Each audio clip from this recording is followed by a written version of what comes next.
Hello! Ayan, sabi ni Idol, ramdam mo ba kapag ikaw ay lipong? Sabi niya sa akin. So, bago natin sasagutin yan, once again, if you are not yet connected to our channel, please do subscribe and click our tiny notification bell so that you'll be updated every time we have a new upload.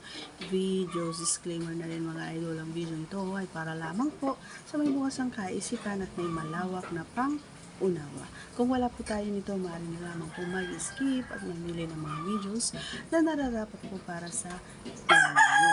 Okay.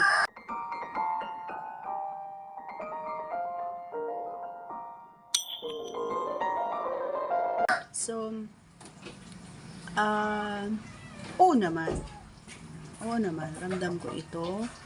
Kasi nga, hindi naman ako mag-i-insist na ako yung tatrabaho. Ako yung gagawa kapag ako ay hindi ko nararamdaman na tag-il ako. At hindi ako nag-aaya kapag hindi ko nararamdaman na tag-ilog ako.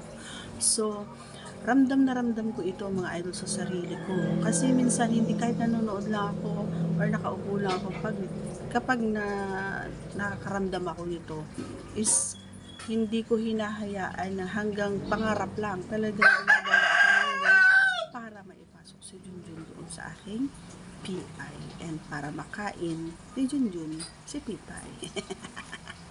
Diba? So, bakit mo pipigilan? Diba?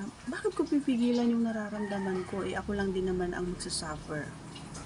Huwag niyong gagawin yun. Huwag niyong uuwiin yun. Kapag kahit sa mga boys, no, kahit ikaw pare ko yung nanonood mo yan, huwag mong pipigilan kapag ikaw yung nakaramdam ng libog.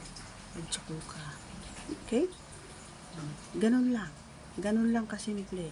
Kung ano yung sarili mo na, ay naku kasi ganito, ay gawin mo ang nararamdaman mo, ganun. Kasi nga, masarap to. Masarap ito, lalong-lalo na kapag nilamasan ka. Ang sarap sa pakiramdam. Nakakatanggal ng stress, nakakaalis ng sakit ng ulo. Ganun, kasimple lang yun. Basta ako, pagramdam ko na nalilipan ako, pag nararamdaman ko siya, mga idol, pinapasaya ko yung sarili ko.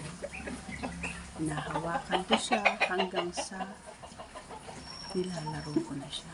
Ganun lang yun. Okay? So that's all for today's video. I do hope you like my answer, no?